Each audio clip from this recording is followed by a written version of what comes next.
interventions were improving. And the specific improvements we saw were in the UPDRS, which again is a measure of how severe their Parkinson's disease is. So these people were able to move better after the interventions. They could also maintain a position with one foot right in front of the other for a longer period of time after the classes. And during their walking, they spent more time on one foot, which is an indicator that they had better balance. People who spend more time during walking with both feet on the ground are people who have a higher risk of falling. But perhaps the most important of all of these results is the one at the bottom here, and that is that of the 3 interventions, only the Tango group showed improvements in quality of life. There were no changes in quality of life in the other groups. So from the study, we can conclude that all 3 of the interventions that we looked at are possible for people with Parkinson's disease, and all of them can benefit balance. But that the people who participated in the Tango group always had improvements that were equal to or superior to the improvements in the other interventions. And only the Tango group improved in quality of life. So based on these data, if we had to choose one of these interventions for the next study, what would you choose? I wonder. Obviously, we like the Tango, and we were glad to see that it was the best of the interventions for addressing these problems. So in our next study, we wanted to look at issues of frequency and duration to see, can we get these benefits in a shorter amount of time? Do we have to have people come for over 10 to 13 weeks, or can they dance for a short period of time instead? So the third study that I'll tell you about is what we called our intensive Tango study. And this is a photo taken by a friend of mine of what I consider to be a pretty intense tango. So our objective here was to determine what are the effects of just a 2-week period of dancing on balance and walking in people with Parkinson's disease. In this case, we had a group of 12 people, and they were very similar to the people who had participated in our other studies. So we felt comfortable comparing the results from this 2-week class with the results we had already obtained from a 10-week class. I should tell you that in these 2 weeks, the people were dancing 5 days a week, and each class was 1.5 hours instead of 1 hour.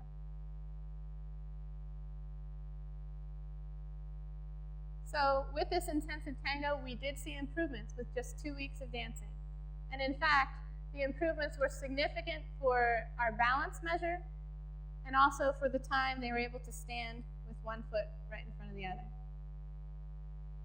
The other changes here, particularly in the distance walk in 6 minutes, although not statistically significant, may reflect a functionally important improvement and may help people with their activities of daily living.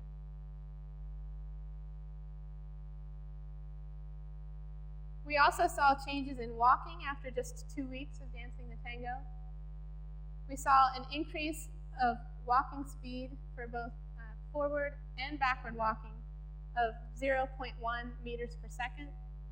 And that amount of improvement is considered to be functionally significant for tasks like being able to get across the street in time before traffic is coming. We also saw reduced variability from one stride to another in their walking, so their walking pattern was more regular. And they took larger steps when walking backward. So this is in keeping with the other study I told you about, where again, we're seeing these very important changes in the backward direction, which is the direction that people with Parkinson's disease have the most trouble with. So why is it that tango is effective for these people? What are the possible mechanisms by which tango may be helping them? I'm going to propose a couple of different hypotheses here. These are just our ideas right now. We don't have any information to support them, but we would like to get that information with future studies. So one possibility is that the basal ganglia, which are the parts of the brain that are most affected by Parkinson's disease, may be particularly important for controlling dance movements. And we say this because there was a study done using PET imaging so a method to look at brain activity. And this study showed that the basal ganglia region of the brain was more active when people were doing tango movements to a predictable rhythm than it was in other tasks. So maybe the basal ganglia are really important for controlling these movements, and by having people practice these movements, we might be engaging the parts of the brain that normally they're not able to use as well because of their disease. Another possibility is that the auditory signals that come from the music might be very important. And they may actually help to bypass the basal ganglia and facilitate the use of other parts of the brain that are not as affected by the disease. And a couple possibilities for how that might work are listed here. So it's possible that the auditory signals can access the complementary motor area via the thalamus. Or it's also been proposed that maybe auditory signals can help to activate the premotor cortex via the cerebellum.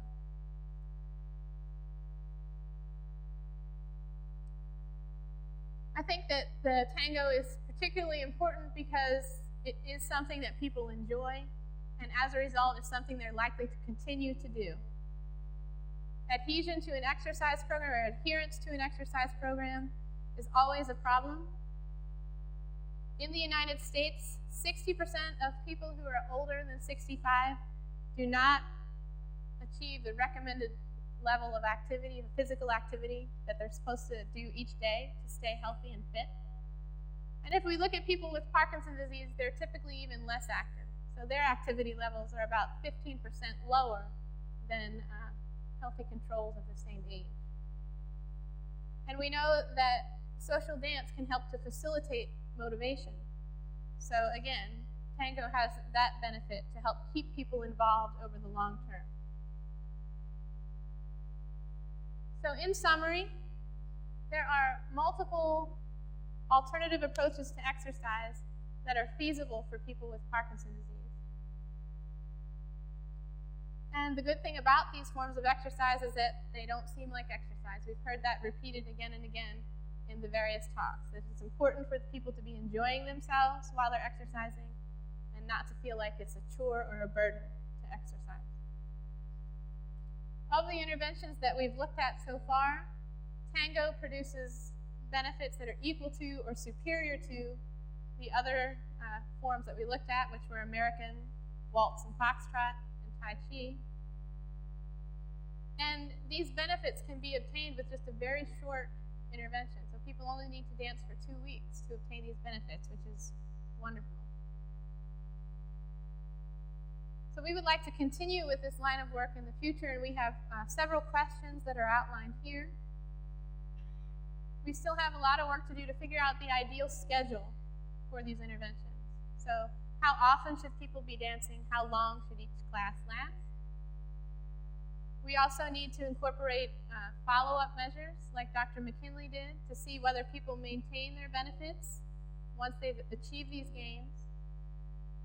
And ultimately, we'll need to design maintenance programs so that people can continue to participate over the long term and keep the gains that they've achieved during the course of the study. We would also like to figure out more about what particular aspects of the dance are important. So what is the role of music? How important is the partner in the gains that we see? And finally, what is the mechanism for these improvements? And that will require studies using neuroimaging. I have here a list of all of the articles that I've cited, and I have this on paper if anyone is interested in having it. And finally, I'd like to thank all of the people that have been involved in this. Madeline obviously is the primary person. In addition, we've had a whole host of volunteers here that have participated. And we've also had financial support from a number of organizations listed here. But the largest thanks has to go to our participants, certainly. Thank you.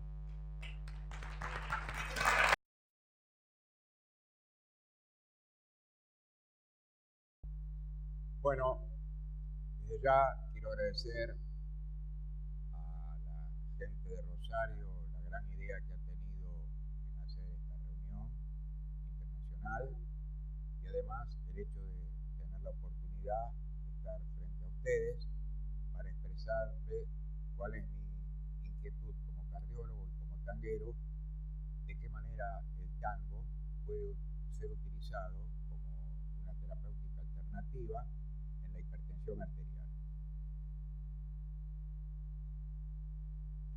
No se puede empezar una reunión de tango y salud sin mencionar lo que ya mencionaron mis colegas Alcosta y Comasco con respecto a la primera comunicación sobre el tango y la salud que la hicieron los franceses en el año 1913 y que fue citado por Sobrino en su diccionario del tango en la página 84, que es una publicación del año 1971, y que en mis búsquedas sobre cosas de tango la encontré, y entonces fui a la hemeroteca de la legislatura de la Ciudad de Buenos Aires, y afortunadamente con la colaboración de los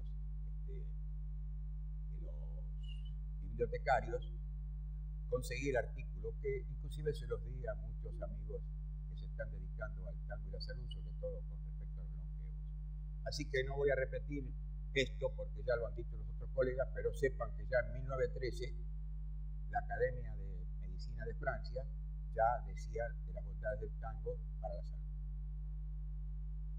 Bueno, el tema es que cuando nosotros tenemos un enfermo hipertenso, generalmente no es un hipertenso puro, sino que tiene otros factores. Y dentro de esos factores, uno de los importantes es el estrés. Lamentablemente, en medios científicos el estrés fue bastante denigrado, tal es así que muchos pseudocientificistas, yo les llamo, decían que el estrés no se podía medir y por tanto entonces no tenía un valor estrictamente, digamos, médico. Pero afortunadamente en la República Argentina, en el año 1980, vino un magnífico investigador que se llamaba Robert Elliott, que era de California, que nos dio a los cardiólogos de aquel entonces unas conferencias sobre estrés y corazón que eran maravillosas, en las cuales él, por dos métodos, el método del cálculo matemático y de otro método de videojuego, ya demostró cómo claramente el estrés se podía medir, reproducir, e inclusive yo hice un trabajo en esa época en el cual corroboré que lo que se veía en los métodos de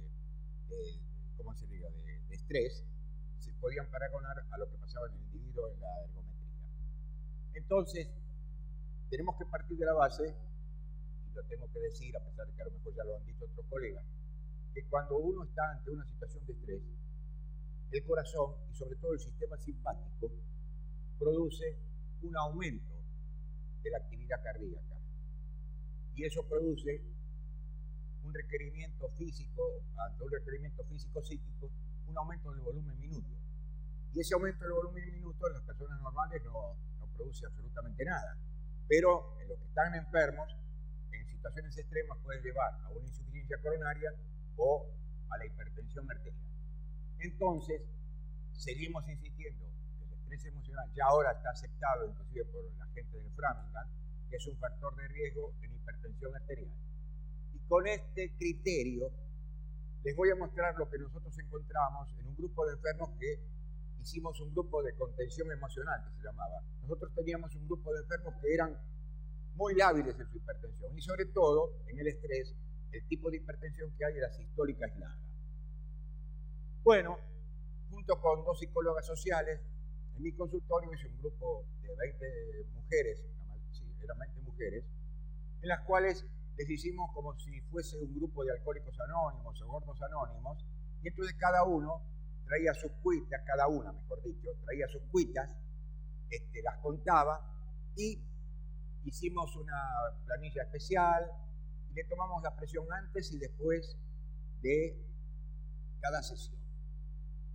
Bueno, y entonces analizamos los resultados desde el punto de vista cardiológico y psicológico. Los parámetros de evaluación fueron, con respecto a la cardiología, frecuencia cardíaca, presión arterial sistólica y diastólica. Y con respecto a la psicología social, afiliación e identificación, pertenencia, cooperación, comunicación, aprendizaje, teleoperatividad, creatividad.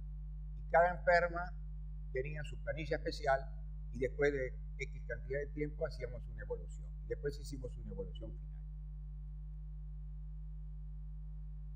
Estos fueron los resultados. Observen ustedes lo que pasa. La presión basal, teníamos 88 de pulso, 155, 79, y miren lo que pasó en la primera semana. Fue impresionante cómo bajó la presión arterial promedio de los pacientes, y a la cuarta semana más o menos se mantuvo. Acá tienen los gráficos correspondientes. Todo esto fue absolutamente significativo. Y después tenemos acá evolución alejada, que van a ver una cosa muy interesante.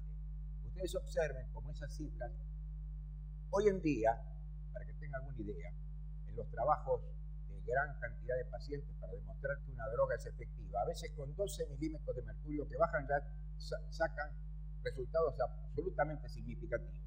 Miren lo que nosotros tuvimos, prácticamente un descenso de casi 20 milímetros de mercurio al mes, y después fue más o menos manteniéndose, y miren lo que pasó al quinto mes.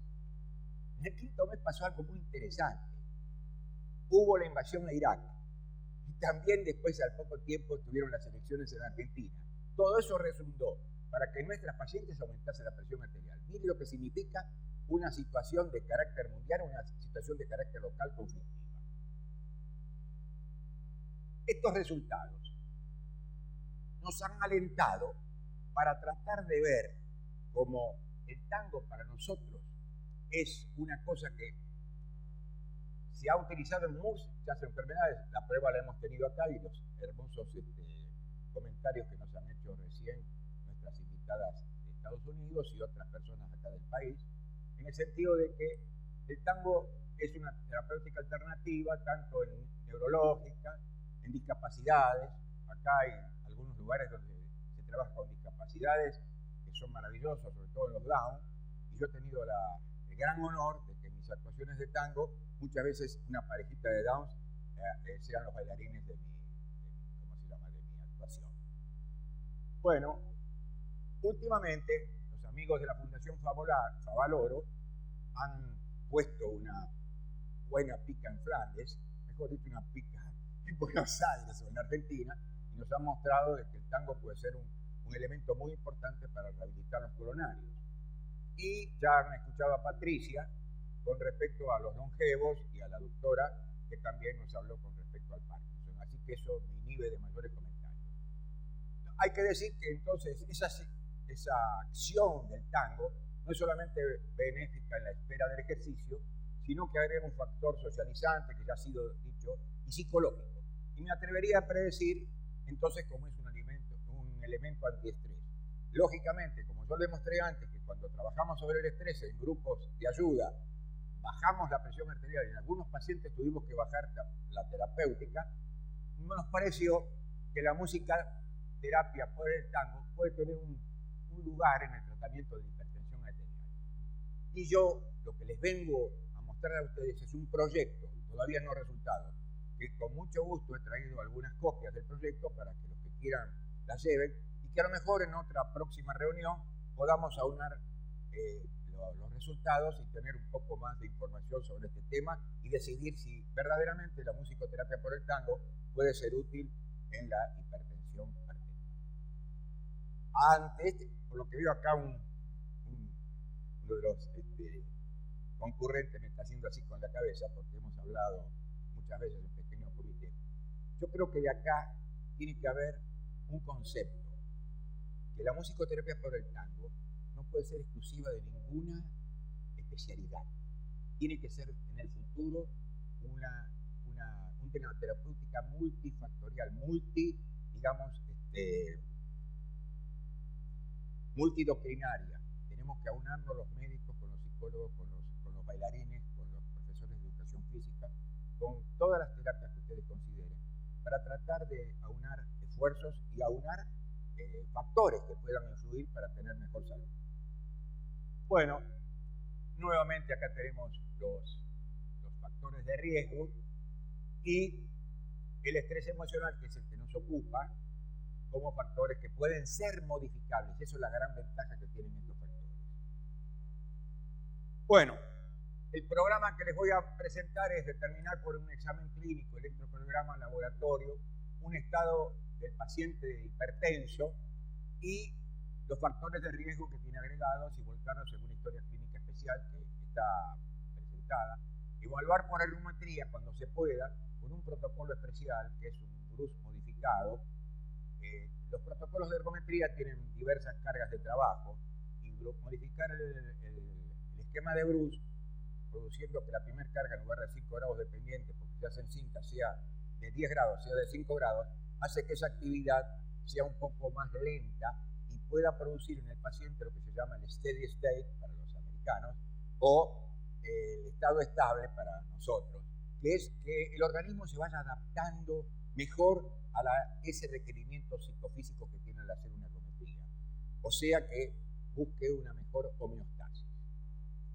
Bueno, en este tiempo lo que vamos a hacer es descartar enfermedades que puedan contraindicar. Ustedes piensen que cada vez que necesitan un enfermo que vaya a sus lugares de trabajo, lo primero que le piden es un OK cardiológico. Así que lógicamente en este caso, que son hipertensos, si se puede hacer una ergometría sería mucho mejor porque se descartarían una coronariopatía, arritmias, enfermedad vascular periférica u otras noxas cardiológicas. Esta es la historia clínica que, como ustedes ven, es muy detallado porque hay antecedentes de todo tipo, antecedentes personales, familiares, y se busca también el estrés. De qué tipo es, si es familiar, sentimental, laboral, enfermedad, grado, severo, moderado, leve. Y además otro factor más que estoy tratando de hacer estudiar por grupos de antropólogos, que es el lugar de nacimiento, si es urbano, suburbano, rural, y si hay desarraigo.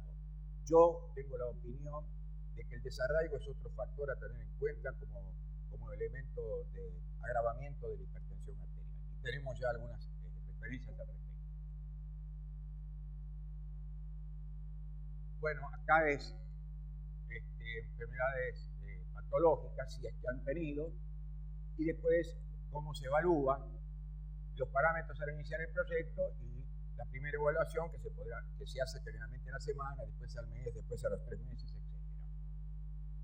Este es el esquema de Bruce modificado, como ven, 5 grados de pendiente en lugar de los 10, que es lo inicial, y con una disminución también de la velocidad, lo que hace que el paciente actúe con una carga media a la inicial del esquema de Bruce práctico. Y nosotros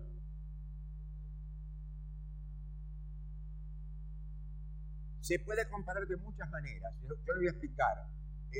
Mi investigación con respecto a la hipertensión y al ejercicio, hay una relación directa entre la respuesta presora al ejercicio y el trabajo que hace el individuo.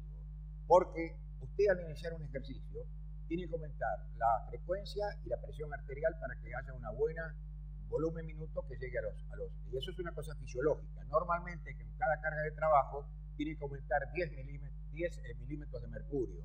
En los hipertensos, generalmente en el estado pretest y en la primera carga se produce una elevación brusca de la presión porque falta ese equilibrio entre el requerimiento y la homeostasis que tiene cada individuo.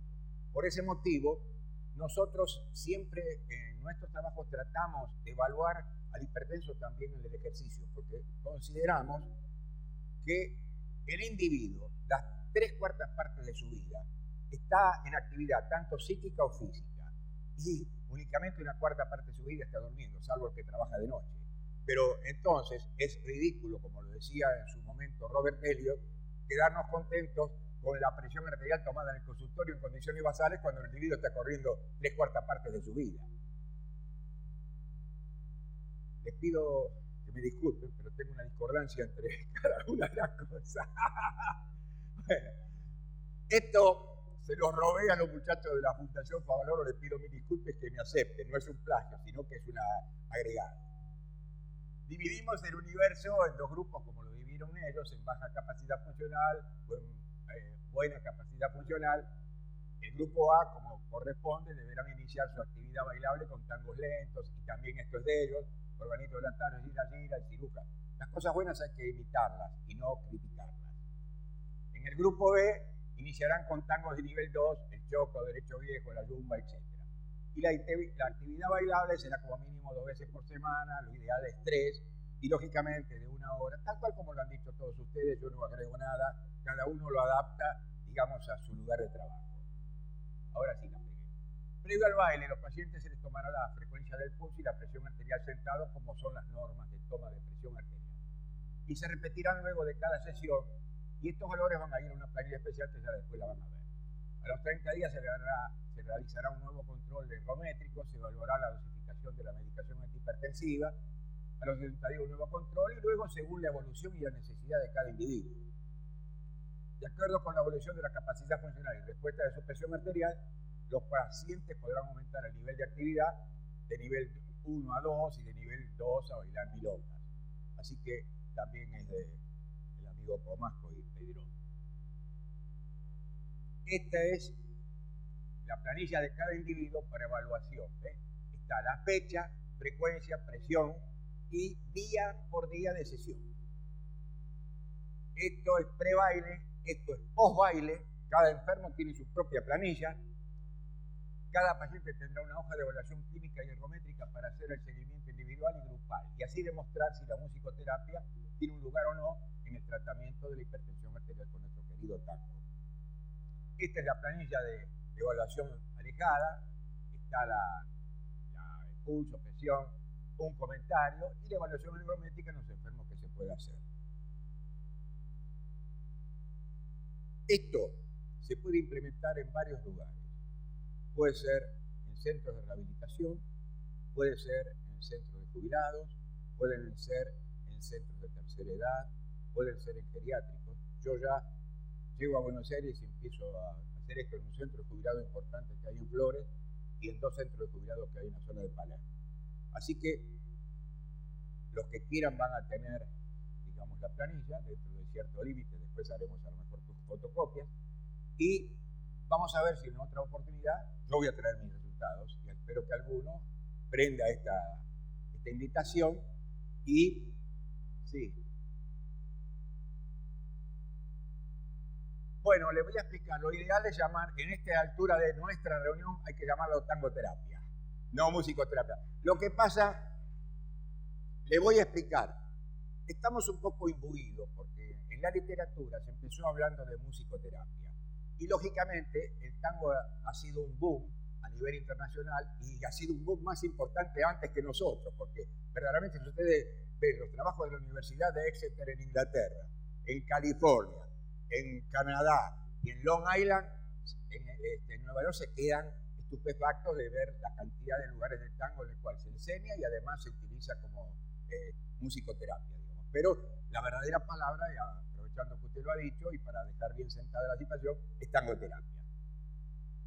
Bueno, creo que, si no me equivoco, he terminado. Así que muchas gracias por su atención y estoy a disposición de ustedes a lo que pase.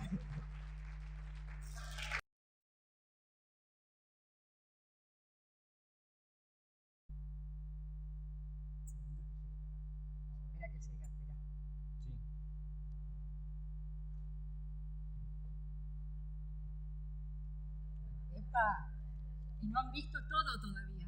Quédense mañana a la noche. ¿Ya está? Ah, sí. Ahora sí.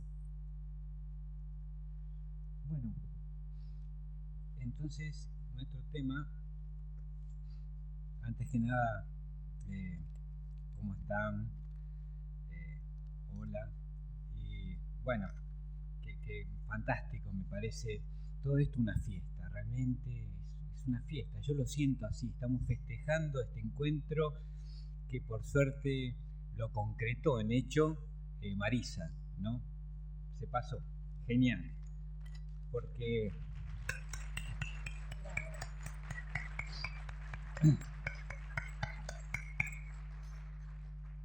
bueno, brevemente, ¿cómo llegamos a este encuentro de la tangoterapia? Yo hace más de 30 años que hago teatro, soy teatrista. Bueno, entonces tenía esas nociones de teatro donde se trabaja ejercicios de relajación, ¿no es cierto?, respiración. Y después comencé a estudiar psicología, y más o menos hace 15 años atrás di mis primeros pasos justamente de tango en la Facultad de Psicología, ¿no? Ahí en la Facultad de Buenos Aires. Y bueno, entonces con el tema de la psicología, después hacía como un teatro terapéutico, entre comillas, ¿no? Porque aplicaba los conocimientos de la psicología en el teatro, en los talleres de teatro. Bueno, después de psicología hice cursos de psicodrama. Entonces, bueno, fui juntando más conocimientos relacionados al tema que ya tenía con el teatro, ¿no?, la psicología. Y bueno, cuando comencé a dar clases, ya después de años de práctica bailable, empecé a dar clases o talleres de tango. Y bueno, yo le ponía una particularidad a ese taller de tango, y le había llamado Tango con Identidad, porque no era de las clases comunes que daba el común de la gente en todas partes, sino que yo aplicaba los conocimientos de psicología y de teatro en las clases, ¿no? Donde justamente después de bailar nos sentábamos, reflexionábamos sobre qué nos pasaba, qué vivencias teníamos en las clases de tango, ¿no? Entonces, bueno, incluso lo pensaba como tango terapéutico, tango terapia, pero me parecía como muy fuerte aplicar esa terminología. Digo, no, por ahí corro a la gente, ¿no? Entonces, disimulado me parecía con identidad. Y bueno, así fue que conocí a Mirta y le comento estas clases y esta idea de la tangoterapia. Bueno, coincidimos, ella también venía como pensando lo mismo, ¿no? Entonces ya ahí nomás nos propusimos trabajar juntos. Quiero decir, perdón, que nosotros damos clases de tango como profesores de tango y bailarines en un complejo que se llama Tía Lola, que está en Lanús, que es una zona de Buenos Aires, la zona sur de Buenos Aires, y ahí fue un poco la génesis de la convergencia de estas posiciones y el encuentro con esto que antecede de Roberto, que bueno, vino a armarse desde este lugar. Seguimos paralelamente trabajando con el tangoterapia también como profesores de tango y como bailarines, hacemos eventos y no sé qué. Desde los dos lugares abarcamos este tema, como bailarines y también como terapeutas, lo cual nos dio como la posibilidad de una síntesis muy particular, ¿no? Una convergencia, bueno, muy rica y muy sentida además. No. Bueno, entonces estamos charlando sobre este tema de implementar el tangoterapia, dar clases de tango y aplicar los conocimientos de psicología, cuando nos enteramos del libro de Trocero. Pero salimos corriendo a comprarlo, pero tal cual, fuimos corriendo cerca de la Facultad de Medicina a comprar el libro porque nos pareció, pero ¿cómo? ¡Qué bárbaro esto! Qué coincidencia, nos viene como anillo al dedo. Pero ahí nomás ya apareció Congreso de tango. Como una Pero sensación mágica, era como todo, verán, porque era todo nuestro proceso y nuestro encuentro. Era desbordante la emoción que sentíamos. Bueno, y así fue que, bueno, estamos acá, ¿no? Bueno, esto más o menos es el recorrido de un poco la historia. No, yo particularmente no voy a hablar de las propiedades particulares de tangoterapia porque está muy bien expuesto por los médicos y otros, ¿no? Solo quería agregar como un ejemplo, ¿no?, de lo que me sucedió a mí en esta época invernal que comenzaba, bueno, la gripe, el resfrío, la tos. Empecé con la tos y digo, no paraba de toser. Digo, ¿cómo voy a ir a milonguear si con la tuve empezar a toser ahí en el medio? Digo, pero tenía que ir a dar la clase con Mirta, ¿no? Entonces, bueno, voy, qué sé yo, vemos. Pero era mágico, era empezar a bailar y la tos desaparecía. Yo no lo podía creer. Por eso, así que solo ese ejemplo, ¿no? En realidad, el tema que nos convoca es pasión femenina. ¿Por qué pasión femenina? Porque andando, ¿no? por el mundo, distintas partes del mundo, Italia, Brasil, Cuba, hablaba con distintas personas, generalmente mujeres, donde charlando sobre el tema del tango, yo les preguntaba, ¿pero a vos te gustaría bailar, aprender a bailar tango? Pero ¿qué mujer no le gustaría bailar el tango? Pero así me lo sé, con una expresión como, mira que me venís a preguntar, ¿no? Era como que el tango, y esto lo escuché muchas veces, ¿no? Yo noto algo especial en esta sensación en la mujer, lo que la seduce bailar el tango. Si bien nosotros los hombres también nos apasiona, pero ustedes ven que la proporción no es la misma. Son muchas más mujeres que toman clases de tango que hay en la milonga. Son más, las mujeres son más. Es la danza en general. Bueno, pero como estamos en tango... Apoyo esa emoción que se escuchó allá atrás. La vida en general se está convirtiendo en feminista. La mujer se apropió de todos los espacios. Así que mejor que nos llevemos bien.